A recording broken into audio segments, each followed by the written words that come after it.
তো শুধু যাব, চা খাবো, ডেপুটেশন দেবো, পালিয়ে আসবো, ছবি তোলার ছেলে তো নয় আমি। কি হয় অনেক ক্ষেত্রে যাই, একটু চা খাওয়ালো, গ্রিন টি খাবেন, কফি খাবেন না চা খাবেন, গল্প শোনাই, গ্রিন টিটা দেন, খেলাম, স্যার আনান, দাঁত কেলিয়ে দুটো ছবি তুললাম, রিসিভ নিল, বাইরে এসে বললাম ওইরকম আমি ছেলে নয়। আমি যাব যে বুঝে নেওয়ার জন্য গিয়েছি, সেই জন্য আমি 2টোর সময় আবার ঘুরে গিয়েছি। 2টোই টাইম দিয়েছে, 2:05 মধ্যে আমি অফিসে ঢুকে গিয়েছি। আমি শুনে ওখানে বেশ কিছু কথা শুনে আমি অবাক হয়েছি। এই হচ্ছে রাজ্য সরকার সাপ হয়ে কামড়াচ্ছে, ওজা হয়ে ঝাড়ছে। এই যে হয়রানি হচ্ছে, এই হয়রানির পিছনে 3জন দায়ী।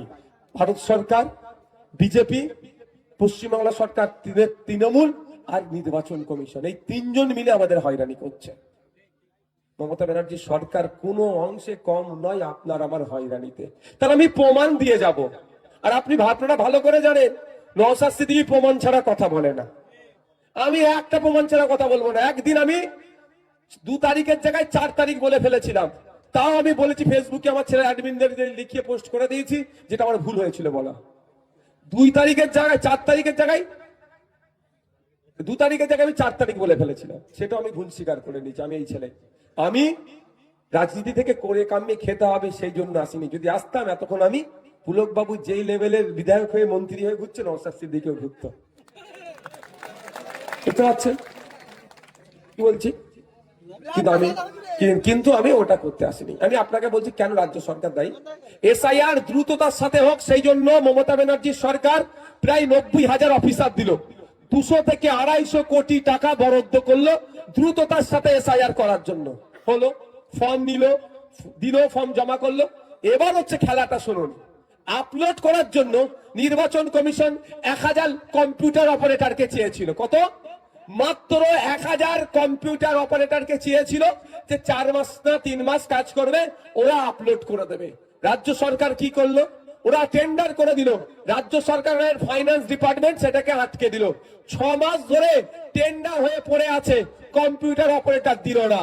বাধ্য হয়ে কি ওরা যেটা কালকে বলেছে আমি শোনাচ্ছি আপনাদের, যেটা কালকে বলেছে শোনাচ্ছি, ওরা এআই এর সহযোগিতা নিল, সফটওয়্যারের সহযোগিতা নিয়ে আপলোড করলো।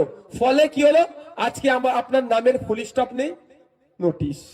বানান রফিক বানান, কে আর এ লিখে, কে আর ও এফ আই কিউ লেখে, কেউ কে লেখে, এই জন্য আসছে।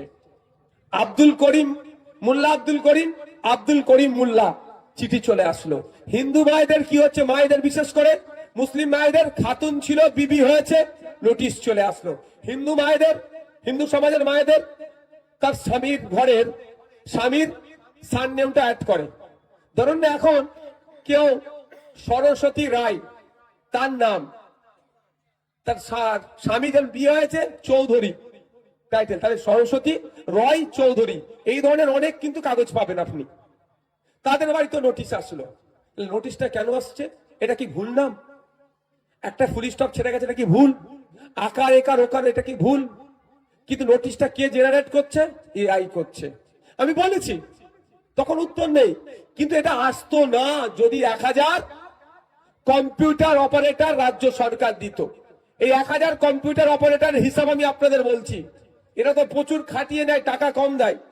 কন্ট্রাকচুয়াল যদি নিত, 10,000 টাকা করে যদি মাইনে দিত, 1 মাসে 1 কোটি টাকা খরচ হতো। 4 মাসের জন্য রাখলে 4 কোটি টাকা, এদিকে 250 কোটি টাকার কাছাকাছি এই 90,000 অফিসারের জন্য খরচ করেছে। আর 4 কোটি টাকা যদি রাজ্য সরকার খরচ করত, আজকে দাঁড়িয়ে তাহলে রাজ্য সরকারকে আমি দোষী করতাম না, শুধু নির্বাচন কমিশনকে দোষী করতাম। নির্বাচন কমিশনকেও দোষী করার জায়গা থাকতো না। আকার একার বনান ভুল, কিন্তু যদি অফিসার না, কম্পিউটার অপারেটর না দেওয়ার জন্য আমাদের কাজকে ভুগতে হচ্ছে। কারণ আমি আপনাদের বলছি, এখানে যদি কম্পিউটারের এক্সপার্ট ছেলে থাকে, কম্পিউটার সায়েন্স নিয়ে পড়াশোনা করে, আমি যদি ভুল বলি আমাকে বলবেন, প্রোগ্রামিং যেটা দেওয়া হয় কম্পিউটারকে সে সেটাই গ্রহণ করে। আমি যদি সেট করে রাখি দুধ, মধু, আপনার জুস, পানি আছে, কম্পিউটারে আপলোড করে দিয়েছি। এবার কম্পিউটারকে প্রোগ্রামিং করে দিয়েছি, যে দুধ চাইবে তাকে দুধ দেবে, যে মধু চাইবে তাকে মধু দেবে, যে পানি চাইবে তাকে পানি দেবে, যে জুস চাইবে তাকে জুস দেবে। প্রোগ্রামিং আছে, চাইব আর বেরিয়ে আসছে, চাইছি বেরিয়ে আসছে। পানিটা এত চেয়েছে, শেষ হয়ে গেছে। একটা মানুষ এখন দুর্ঘটনায় পড়ে গেছে, মানে একদম পানি পানি করে চিৎকার করছে, পানি পানি করে চিৎকার করছে। কম্পিউটার কিন্তু পানির বদলে ওই দুর্ঘটনায় কবলিত মানুষকে দুধটা দেবে না। কেন প্রোগ্রামিং আমরা কি করেছি, যে পানি চাইবে তাকে পানি দেবে, যে দুধ চাইবে তাকে দুধ দেবে, যে মধু চাইবে তাকে মধু দেবে, যে জুস চাইবে তাকে জুস দেবে। আমি বিপদে পড়ে যতই পানি পানি চিৎকার করি না কেন, কম্পিউটারের কাছে আর পানি নাই, সে কম্পিউটার আমার উত্তর দেবে না, মারা গেলেও আমার উত্তর দেবে না। কিন্তু মানুষ হলে আমরা কি করতাম, পানি নেই তো কি হচ্ছে, ওরা কেউ মুখে দুধ দে না রে ভাই, প্রাণে বাঁচতে পারে। পানি নেই তো কি হচ্ছে, কেন জুস খাওয়া অন্তত। এটা মানুষের সাথে কম্পিউটারের তফাৎ। কম্পিউটারকে আমরা কন্ট্রোল করি, কম্পিউটার আমাকে কন্ট্রোল করে না। তাই এই যে নামের বানান ভুল মিসম্যাচ যা আছে, ওরা প্রোগ্রামিং করে দিয়েছে, পড়ে গেছে। এইবার নামের আর হিয়ারিং এর নোটিশ ইস্যু হয়ে গেছে। কিন্তু আমি এই জায়গাটাও তো ধরেছিলাম যে ওরা অফিসার দেবে না বলে আপনি আমাকে কেন ডাকছেন। আস্তে করে অফিসার বলেন, এই সাইটের একটা লোক কি বলেছে জানেন, সরকার তো এটা দেখবে। বুঝতে পারছেন কি বলছি, কি বলছি বুঝতে পারছেন? তাহলে দোষটা আমি একাকি নির্বাচন কমিশনকে দিতে পারবো? এই নির্বাচন কমিশনের সাথে সাথে দোষী সমানভাবে কে, যে 100-1000 কম্পিউটার অপারেটর দিল না। খেলা মেলা করে হাজার হাজার কোটি টাকা শেষ করছে তো, খেলা মেলা করে হাজার হাজার কোটি টাকা উচ্ছন্নে দিচ্ছে, আর মাত্র 4টে কোটি টাকা দিলে তাহলে যে নামের বানান ভুলের জন্য যাদের হয়রানি হতে হচ্ছে তারা হতো না। তারপরেও যদি করতো তাহলে আমি শুধু নির্বাচন কমিশনকে দায়ী করতাম। এখন নির্বাচন কমিশনের সাথে সাথে মমতা ব্যানার্জি সরকারের কোনো অংশে দায়ী কম নয়, না মাথায় থাকতে হবে। আজকে বলছিলাম এই বিষয়টা, ওখানে আপনাদের বলি, তাহলে এখন আমাদের করণীয় কি বলেন? আপনারা বলুন না করণীয় কি?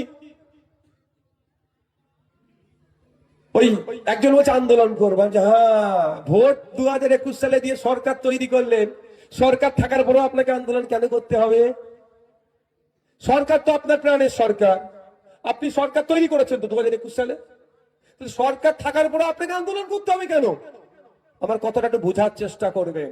আপনি ভোট দিয়ে সরকার তৈরি করেন, সরকারের কাজটাই তো নাগরিককে পরিষেবা দেওয়া, নাগরিককে আতঙ্ক মুক্ত রাখা। সরকার ব্যর্থ হয়েছে আতঙ্ক মুক্ত, সরকার বকলমে নাগরিককে আতঙ্কিত করছে।